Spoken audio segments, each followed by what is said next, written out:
So I was really excited to get these LeBron 15s from Kith, and I thought it was a really cool collaboration, design, and I really liked the zipper kind of aspect to the shoe.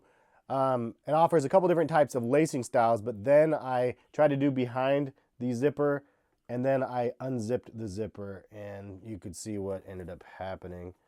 We already ruined the laces, like from one zip, not just in one spot, in two spots, man.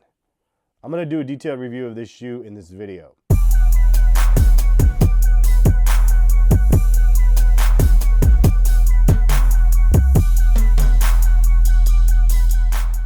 What's going on, guys? Kicks here from CollectiveKicks.com, and if you guys want to shop this week's top sneaker deals, check the link in the description.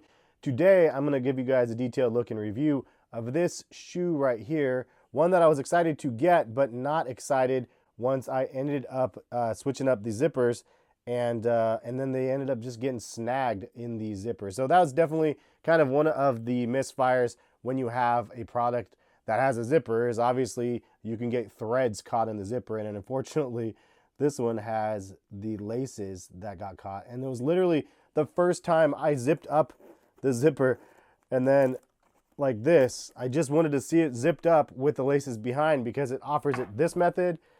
It offers it this method where you could put the laces over top of it. And then there's another way you can zigzag it back and forth on each side of the zipper. And that's probably the best way to do it if you want to be able to expose the zipper, because if you do it this way and you try to unzip or zip up this zipper, you'll see what ends up happening here. So I just brought it down, and you can see right there, I mean, it just gets caught on the zipper. Oh man, I feel like this is a something about Mary moment right here, where I just got it snagged. They long to be. Oh no! No, I wasn't.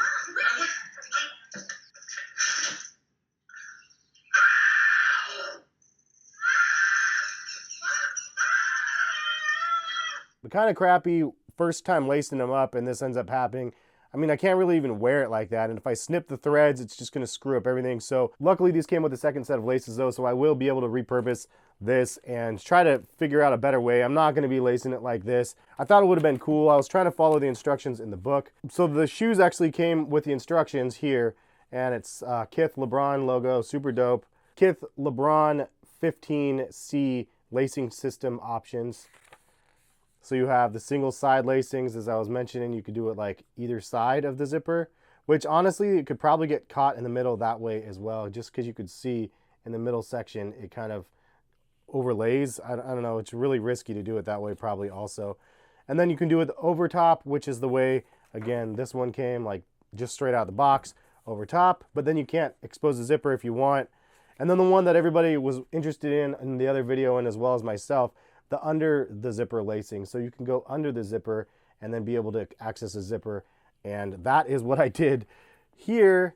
And unfortunately, it was a big fail. So kind of like a bummer when you get $200 shoes and then they ended up like having issues like this. But Kith offers a lot of dope stuff, and Ronnie does some amazing stuff over there. And I really like the whole story that he told on the LeBron 15. But part of me is like, why wouldn't you have tested all three lacing systems and seen, just make sure they're functional before you decide and that's the final design? At the end of the day, like, the shoe is dope, and I did a detailed review of this colorway of the LeBron 15, and I did a pro and con video from a casual perspective, and I'll link that video in the description because I don't want to reiterate all of those pros and cons in this video. So I really want to stick to my thoughts on this shoe. If you've seen that other video, you already know that I really like the LeBron 15. I think that's a great forward momentum for Nike basketball and the LeBron line. It's kind of a revival to the LeBron line after that lackluster 13 and 14 that we saw.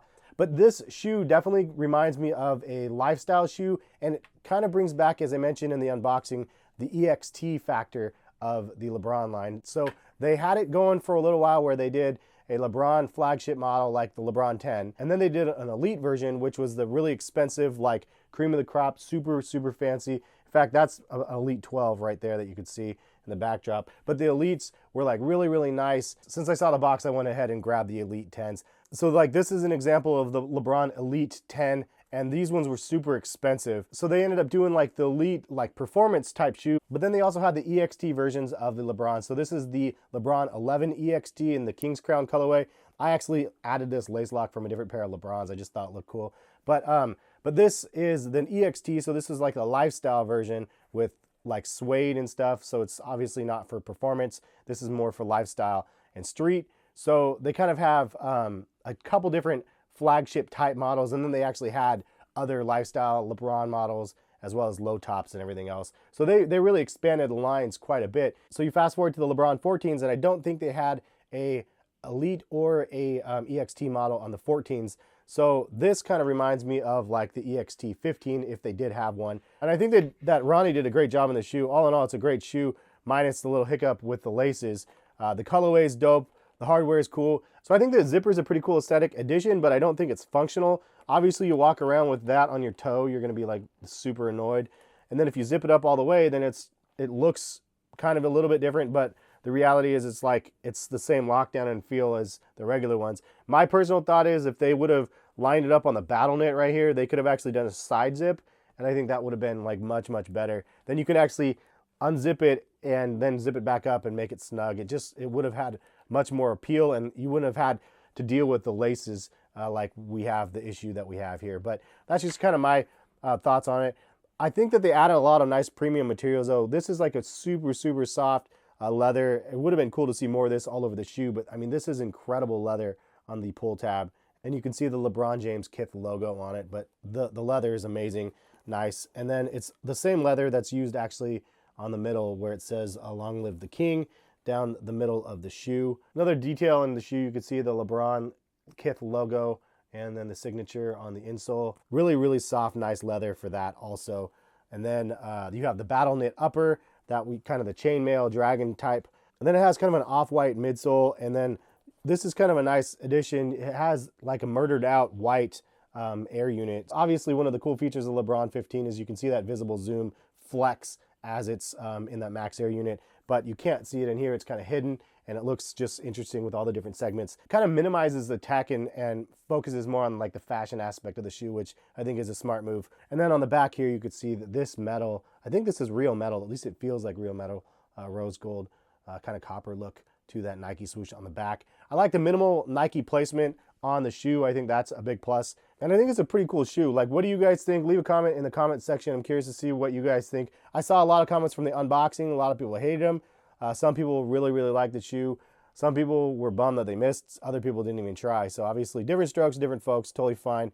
I thought they were cool. I'm gonna go ahead and switch these out and then do an on feet for you guys. But what do you guys think about these? Something you guys are interested in or not? Obviously white soles or milky white soles is a little bit risky. You wear these outside and they're gonna be dead. And especially with this crazy traction of the LeBrons, like they get really dirty really easily, as you can see. You step through one mud puddle or something and like you're pretty much done for, because it's super intricate designs on the bottom of the soles, which is something that doesn't look like, but it's really, really crazy. So I don't know if you can see it or hear it, but there's tons and tons of nibs on the bottom of here. So far, the LeBron 15 has had its ups and downs with the releases. Seems like a lot of pairs are sitting. Seems like a lot of colorways are really, really similar. I definitely want to see what they have cooking up for All-Star Weekend, and I'm just curious to see what else they end up doing with the LeBron 15. I like the model, and they have a lot of potential. I feel like they need to just do more promoting or marketing or something with the shoe. As I mentioned, it does fit true to size. It is a bit snug, though, so if you don't like that snug fit for your foot, you might not really like this shoe. Something that I got used to after wearing mine for a handful of days. And just a little side-by-side to the released pair. I mean, it's pretty much the same Battleknit. You could see on the toe box area is the same. There's only the addition of the zipper. Soles, exactly the same as we would expect. Midsoles, exactly the same as, again, we would expect. This is interesting, though. You can see the extra loops that they added on the back of the regular LeBrons. They don't have on the Kith version. And actually, I really like this look on the regular LeBrons better than on the Kith version. I wonder why they changed that up. Kind of interesting move. The Battleknit, though, by the laces, look exactly the same. The lacing placement is exactly the same on both shoes also. And here's a top-down sort of look. And then you can see on the front pull tab, they have a huge loop, and it cascades down to 2 more loops on the regular LeBron versus no loops on the new LeBron that we can see here. I do like the hidden details that they added on the lace holes on the regular LeBrons that they didn't carry over, unfortunately, on this one, because there's nothing really to carry over other than they have that LeBron Kith logo, but there's nothing on the inside of it as well. So kind of like dumbed down the branding a little bit, but all in all, like, I think that the execution was really, really clean and really lifestyle-like on this shoe, which is exactly what Kith is all about. So that's kind of my thoughts on the shoe. What do you guys think? If you guys did like the video, appreciate it if you hit the thumbs up button. It helps support the channel. And then if you guys want to subscribe to the channel or hit the notification bell, it will notify you when I post new videos. Check the videos on my screen at this time if you guys want to see some of the other videos on my channel. And thank you guys again for watching. We'll catch you guys for some more videos soon. Peace, guys.